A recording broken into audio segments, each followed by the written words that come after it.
Hello and welcome to the channel. If you're new here, just a bit about me, and if you're a young viewer and you've come onto this and you see, hey, it's an old guy, I don't want to watch him. Remember, the thing when it comes to suggesting and recommending books is that people will just sometimes recommend what they like. It doesn't mean they've thought about what you will like, and it doesn't mean they have any experience in doing so. So I'm going to tell you a little bit about myself first and why I'm the guy to recommend the single best science fiction book for beginners, whether you're a middle grade reader, sort of 9 to 12, whether you're a young adult, a new adult, or an adult. I will take you through a few ideas, but I will pinpoint at the end of the video the very best book based on my 40 years experience of selling books. So if this guy behind me has come down your chimney and left you a book token or a particular store's gift card or an online gift card to buy books with, and you're thinking you want to get into SF, you want to try science fiction for the first time, then this is the way to go.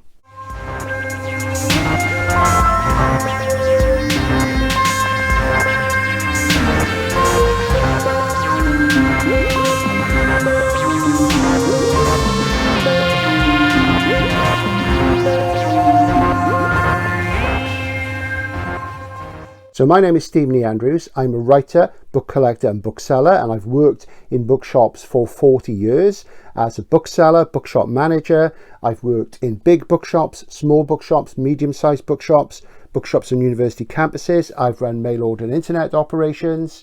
I've done all sorts of things. I've copywritten catalogues and things about books. I've written several books about books, including this one here, 100 Must-Read Science Fiction Novels, which came out in 2007. It's still in print. It's the single best-selling non-fiction book on science fiction ever published in the UK, and it's now in its 7th printing. You can get that, and that's a good guide to some things out there. Handy little pocket-sized volume. So what I'm going to do today, I'm going to address the question of what is the best science fiction book for beginners, particularly younger people in the middle grade, YA or new adult sort of categories and age ranges. Now for older people, if you don't know what these things mean, just to clarify, if you're a parent watching, middle grade tends to be regarded as 9 to 12. YA, young adult, we used to call it teen, is basically 13 to sort of 18, 19, and new adult is sort of 18 to 22. Now new adult is a recent addition to this. You won't really see it up in bookshops very much, but it's seen as a transitional thing. So I'm looking really at that age group, but there will be things that you as an adult can try if you've never read science fiction before. And this is the whole thing. A lot of people, as I say in the introduction, will recommend you books because they like them and they think they're good. However, what really matters is your background as a reader and your taste and where you are in your reading journey, because people at different ages don't always read the same things. Some people are more advanced readers than others, some are behind, some are ahead. So all those are factors. So in my many years in the job working in bookshops, people ask me for recommendations all the time, and then I have to put my Deerstalker on and do the Sherlock Holmes thing and talk to them about what they've enjoyed, what they like. If they're not a big reader, I talk to them about what films and TV they've liked. So it's a sort of questioning process. So I'm giving you these recommendations based on years and years and years of reading. And these are pretty much all science fiction books behind me. I've read lots of other sorts of things as well. I'm well read right across the board. And really, I've thought about this a lot, and I come back to one book again and again, which I think will suit all those age ranges. So we're going to talk about that. A little bit more on this. Fundamentally, science fiction will generally appeal more to boys and young men than it will to girls and young women. Historically, this has always been the case. It is changing. There's a lot of science fiction being written by young women now, and it's doing really, really well. And more female readers are coming on board, and this is a good thing. So there is another side to this, which is at the moment I feel in publishing and bookselling, young men and boys are neglected. We're not doing enough for them. So I want to put a bit of an emphasis that way, because I think at the moment there's a lot of work being done to represent female voices for female readers. And, you know, you can read both. You don't have to stick within a particular gender thing. You can go across the board. And, you know, this isn't a bad thing. But if you go into a bookshop now, you'll see science fiction and fantasy shelved together, which is odd because they are very different things underneath the skin. But that's a topic for another video, and you can look at my channel and learn about that. But more often than not now, the field is dominated by young female writers, and it used to be the other way, so a change is good, but it is off balance. So I want to focus more on reading for young men, because I am concerned that the fact that young men are not being catered to enough. So ladies, you will like these books as well, but this is fundamentally aimed at boys and young men to get them into science fiction, which is something that traditionally they've always really enjoyed and something that I loved as a boy and a teenager. Now, science fiction is a big field and there's a lot to choose from, and people will very often pick certain keynote books, classics which have stood the test of time, but they're not essentially right for today's young reader as starting points. They'll include books like The Day of the Triffids by John Wyndham, who I'm really fond of. They'll talk about H.G. Wells. They'll talk about the book which came out in the 1960s, which is very flavour of the month now, and that's Frank Herbert's Dune. Again, not essentially a best for a beginner. And then maybe something which, if somebody a bit older, would be something like The Forever War by Joe Haldeman. People will also talk about the great names of the past, like Isaac Asimov. And more often than not, you'll go in a bookshop and you'll see a huge pile of I, Robot, because there was a film of it. But this is short stories, and it's also not Asimov's best writing, and it's not the place to start. So this is the sort of thing you'll get on this channel if you dig in. So I'm going to give you a couple of ideas, but the book I recommend at the end of the video will be the one which I think is suitable for all the ages we're covering, from middle grade, YA, new adult, and even adult. But first of all, I want to talk about the best children's science fiction novel I've ever read, which came out in 2001. It had several sequels. It's been made into a film. The single best science fiction novel for children I've read is a book called Mortal Engines by Philip Reeve. Now, be careful, because there are lots of books called Mortal Engines, because that's a quotation from Shakespeare from his play Othello, and it's been used numerous times. I think there's a Cassandra Clare book called Mortal Engines, but I'm talking about the one by Philip Reeve, which I'll flash up on the screen. Now, this is the best children's SF novel I've read. It's a book set in a future after a war and environmental collapse, and it's about cities which have become ambulatory. They move, they have great gears and engines underneath, and cities can move around the ruined landscape and prey upon each other. And the book is set in London. Now, there is a film version. It's not essentially the same as the book. It's quite different in many ways, but it's really, really well written. And it focuses on a young boy called Tom, who is one of the guilds in this city. And the city of London feels quite Victorian and old school, because what's happened, the technology that we have today has been lost and people are rebuilding it. So it all seems very sort of quirky and quaint and sort of steampunky. You'll probably have heard the term steampunk, but it's not really a steampunk novel, because a steampunk novel will be set in the Victorian or Edwardian era. Let's be clear about that. So Tom lives in London and he's an apprentice historian, and there are various different guilds working in the city. And one day Tom skips a chore that he really should be doing, and as punishment he's sent down into the basement of the city, into its guts as they're called, where people are stripping down various bits of tech which the city has found in its wanderings out in the wilderness. And there are various guilds, as I say. There are navigators who drive the city, and the city at this point the story opens is chasing a small town which is on wheels and moving as well. So it's quite an exciting, fast moving tale, and there's lots of colour and intrigue and ideas. I'm not going to tell you too much more about the plot, because I'd like you to discover that for yourself. But if the idea of a future moving city and a young protagonist excites you, I think you'll like this book, and it's very well written. Why do I think it's so good? Well, the thing with Philip Reeve is when he first wrote this book, it was going to be an adult science fiction novel. And if you know the genre, if you know the category of science fiction, you could see where his inspirations came from. And the moving cities are probably inspired by a book called Inverted World by Christopher Priest, who's one of the world's greatest science fiction writers, and this came out in the mid-1970s. When they do best book surveys in France, where this book's particularly popular, it always comes in at number 2 after Lord of the Rings. So the idea of moving cities comes from this book, because in this there's a moving city. There are also guilds in this book, which is where Reeve probably got the ideas from, what was inspired from. Of course, there's no copyright on ideas, and he does a really good job. But Christopher Priest himself mentioned this, and he said that he liked the Philip Reeve book, so it had his blessing. Also, Mortal Engines is the first of a series. Now, I personally like books which stand alone, which are singletons. That's the correct term for a standalone book, because I like a story with a beginning, a middle and an end, and an exciting resolution, and then I want a fresh idea. That's just me. But these days, most things are in series. I read the second book in the series, which is called Predator's Gold, and Predator's Gold has really strong situation as well, and that's an interesting one because that's set more on airships and ships, and it's out in the frozen wastes, and it's very inspired by another book by another great English science fiction writer called Michael Moorcock. Predator's Gold owes a huge debt to this book, The Ice Schooner by Michael Moorcock, which was written in the 1960s, and that's an exciting one for you to look out for as well. I'm not sure if that's available at the moment, but you should be able to pick it up secondhand, The Ice Schooner. So if you enjoy Predator's Gold, read this. Now, the characters in both Mortal Engines and Predator's Gold, their female characters were strong as well. It's right across the board. It's really interesting and exciting stuff, and most of all, it's very well written and very accessible for somebody who's in middle grade and moving towards YA. It's definitely in the YA category, so it would be for advanced readers in middle grade, but what I'm going to come to at the end is the book which I think is suitable for all of these grades. When I talk about these classic authors, the people are always very keen to recommend the Asimovs, Wells, Wyndham, what have you. As I say, they're all great and they're all fantastic in their own way, but they're not essentially right for the contemporary reader, the reader of today, the young reader, because people speak differently and people write differently. It's not essentially better or worse, it is just the way it is. But I want to show you some children's science fiction from the past, because there was a time when there wasn't much children's science fiction. Some of it was written for teenagers, but there was no category called YA then. There was no marketing thing. So some of the things which were around when I was young, which I'm going to show you now, you would get really famous science fiction writers like Robert A. Heinlein writing books like Citizen of the Galaxy, and you would get Arthur C. Clarke, a famous British science fiction writer, who would have books like Of Time and Stars, and that's a collection of his short stories for children for Puffin. These are just to show you what books used to look like.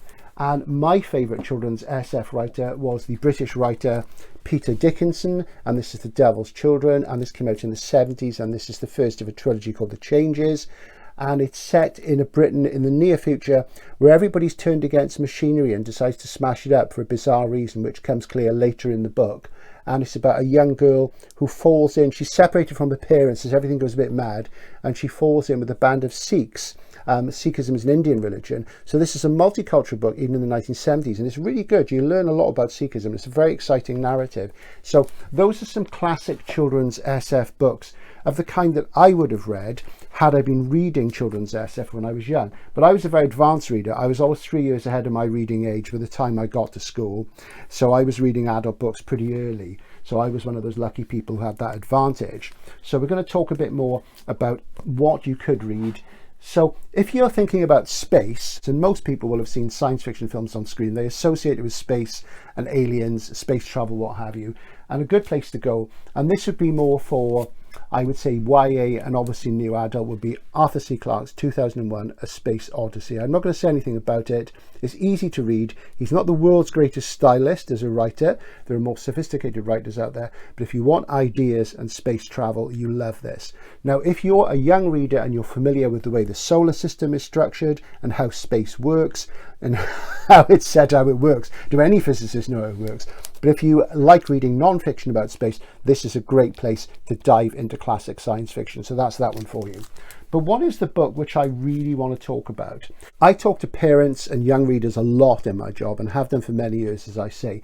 And it's quite interesting because parents will often look at the sort of things they liked when they were children and try and get their children to read them. And often they're great choices, but they're not always the right one for that particular young person at that point in time. And the sort of go-to author in the UK, which people tend to go for, older people, people of 30 up will go for, is very much John Wyndham. John Wyndham is best known for this book, which I flashed up earlier on, The Day of the Triffids. And The Day of the Triffids is written in the 1950s, is set in the 1960s, and it's about a plague of giant man-eating plants. And it's really exciting. But it's not essentially the right book to go for a young person. Even though I read it as a young person and I loved it, it is more of a book that adults would enjoy. So I'm going to come now to my single best science fiction recommendation for anybody who is in middle grade, YA, new adult, or even beyond. And that is the very wonderful book by John Wyndham called The Chrysalids. The Chrysalids has been published with many different covers in many different formats, and I'm just going to show you two of my copies. I have three altogether, and I'm a bit of a John Wyndham fan, and that's an American copy, and you'll see other ones flashing up on the screen. Now, why do I say The Chrysalids? Well, I picked The Chrysalids, which is one of his first four novels under the name John Wyndham. He started writing in the 1930s under different names. He adopted the pen name John Wyndham in the early 1950s and was a massive success because the way he wrote was very accessible. It meant that ordinary readers could read it. It wasn't all set in outer space. It was set down on Earth, but it covered things like aliens, alien invasions, and strange things happening. So he was an immediate smash success. Now, I picked the Chrysalids because the Chrysalids follows a young man from his childhood to his adulthood. So it's relatable for everybody in the age groups we're focusing on. So when the story begins, David, who is the narrator and central character, is a young boy. And when the story finishes, he's an adult. He's a young adult. He's probably in his early 20s at the oldest. So you see him traveling through life and going on this journey, and you follow him. And he's accompanied on this journey by his cousin Rosalind. So there's a female character there for female readers to identify with, and also his friend Sophie, who's very important as well. Now, the Chrysalids is set a couple of thousand years after a nuclear war, and the nuclear war has wiped out most of the world. And this is a particularly 1950s thing. When it was written, everybody was afraid because the Cold War was on, but nuclear weapons are still there, and unfortunately their shadow looms over us. One of the things about science fiction is it tries to warn us of what could happen if technology gets out of control. And nuclear war, of course, is one of the most terrible things that could happen. So it's 2,000 years or so after the nuclear war. Most of the world has been wiped out, but there are a few places where people are still living. And one of them is Newfoundland in Canada. Now, Newfoundland is a large island. So it's Canada. It's not Britain, it's not America, but it's instantly relatable and to anybody in the English-speaking world because it sort of falls in between. So we can all relate to it. It's not too American, it's not too British, it's not Australian. And even though that sort of area of the world does come into play in the story later on, we won't say Australia specifically, but that does come into play later on, is Canada. And David grows up in a rural community, in a small village. His father and family are farmers. And in their community, they have to watch out for mutation. And the great catastrophe which the world has undergone of nuclear war is referred to as tribulation. And it's all seen in religious terms. And there is a book called Nicholson's Repentances, which tells them what to do in case of mutations, because atomic bombs cause radiation fallout, and that can cause mutation. So animals and plants and people can or could theoretically become something else and change. And everybody in David's community is looking out for mutation because it's deemed to be a bad thing. Now, in the real world, mutations often are a bad thing, but sometimes they lead to new species, and it can be a great thing. And that's how evolution works. So you learn about science in this book as well, but it's not done in a dull way, it's done in a very exciting way. One day, David is out playing in the forest, and he encounters a girl he's never seen before. He doesn't know. She doesn't live in his village, and it's really strange. Where does she come from? Her name is Sophie, and they play together, and he notices that there is something different about her. And the Chrysalids is a story of prejudice and fear and being different and being an outcast, but having something you have to hide as well. And David has a difference as well, and he has to hide it. And throughout the story, you see him living in this small community where people are always looking at their neighbours, they're looking at their crops to see if they're strange, they're looking to see if the animals are born with extra legs or whether they've got a third eye or something strange. Because if you're a mutant, if you're a changeling, if there's something different about you because the fallout has affected your genes, then you are put to death. It's really quite scary and serious. So it's a very exciting, suspense-filled book for you to read.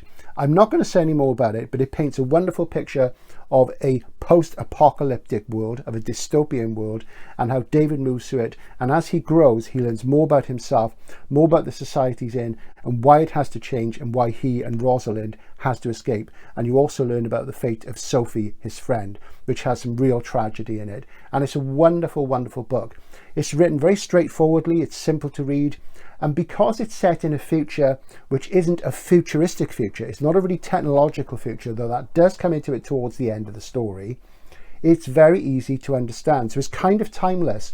So we get through that problem of things being old-fashioned or dated when you pick up a book and you think, oh gosh, you know, this is nothing like the contemporary world. This book takes you out of that, but it's not a fantasy world, it's a potentially real one that underlines the problems that come from war and from prejudice. So that's very much the book I would recommend. The Chrysalids by John Wyndham, and I would recommend this above every single science fiction novel I've read, and I've read more than you can possibly imagine, for a young person, and it's ideal for all those grades. So if you're at the very bottom end of middle grade, It's better for a sophisticated reader, but it's certainly one to start with. One thing to remember when you're reading for the first time, and this accounts for readers of all ages, is if you read something you don't like, don't be put off. We all have to try lots of different things. Reading is different to watching television or a film or being on the internet. It's harder work. You have to engage and you have to concentrate. If you don't like something, put it down and move on. You will make lots of mistakes. We've all done that as readers. Even I do it now at my age. I'm 60 years of age. You must try things, and that way you find what you like, and eventually you'll develop a kind of instinct about your taste and what will looks like the sort of thing you like, and listen to your friends and see what they say. But don't listen to them first, because more often than not, most people will just recommend something they like. This recommendation is based not just on the fact that I like this book, but because it stood the test of time, and because having read a lot of other books and thinking about the fact that people sometimes find old books dated, or that the future they depict doesn't sort of contain the sort of tech that we have in our world, the way to look at it is to pick something that's timeless and outside time. So this book in the future, after a cataclysmic event, is very much the one to go for, and you love the characters. It's a very exciting story, and it's got everything in it: love, romance, war, everything's there. So I really hope you enjoy the Chrysalids. Just an addendum for new adults. Let's say you're a new adult reader and you've been reading general fiction, you've never read any SF. So you've got to a point where you're fairly sophisticated as a reader, you're ready for more advanced prose. Well, you can do no better than to read the finest science fiction novel of the 20th century, the one I feel is the finest novel of the 20th century, a book which, even though we're set in a date which appears to be in the past, that's 1984 by George Orwell, is still amazingly relevant. 1984 was written in the late 1940s, published in 1950. And then, of course, 1984 was the future. The way to think about this is a book about what can go wrong politically, and it's very relevant to the politics of today and the politics ever since this time. It's a work of genius. And you might think, well, this isn't a science fiction novel, but it is. When it was written, it was set in the future, after a nuclear war, after a Cold War. George Orwell invented the term Cold War. There's mass surveillance. There was no mass surveillance then. There's also the manipulation of language. There's talk about floating fortresses, which are stations that are bolted to the floor of the ocean, that stay in place on the ocean in certain shipping lanes. The whole world is at war. It's very much a nightmarish picture of the future and the ultimate dystopian novel. So if you're a new adult reader and you've just been reading general fiction, this is very, very much the thing to go for, because it will give you endless things to think about and talk about, and it's terrifying and a very exciting read, and with great prose and great characterization. For new adult readers who want to delve into pure science fiction, you can do no better than read The Forever War by Joe Haldeman. It's been in several covers and things over the years. Joe Haldeman was a physicist, and he fought as a soldier in Vietnam, where he was wounded and subsequently decorated. And this is his anti-war novel, The Forever War, which is set in the future, where there is a space war between Earth and the alien Taurans. And there's all sorts of stuff from Einstein's physics in this. There's very exciting space battles. It's beautifully written. And this is more adult. There are more adult themes and language in this. But if you want to read a science fiction novel, you've never read a pure science fiction novel, you're a new adult reader and you've seen films by people like James Cameron, you've seen things like Aliens, for example, this is absolutely ideal. The Forever War by Joe Haldeman. I hope you've enjoyed those recommendations. If you're deeper into your science fiction reading, take a look at the channel. Please like, subscribe, super thanks. We do a lot of vintage SF on this channel. We cover some new things as well. Hope you enjoyed that. Hope you're having a great Christmas. Thank you very much. Bye for now.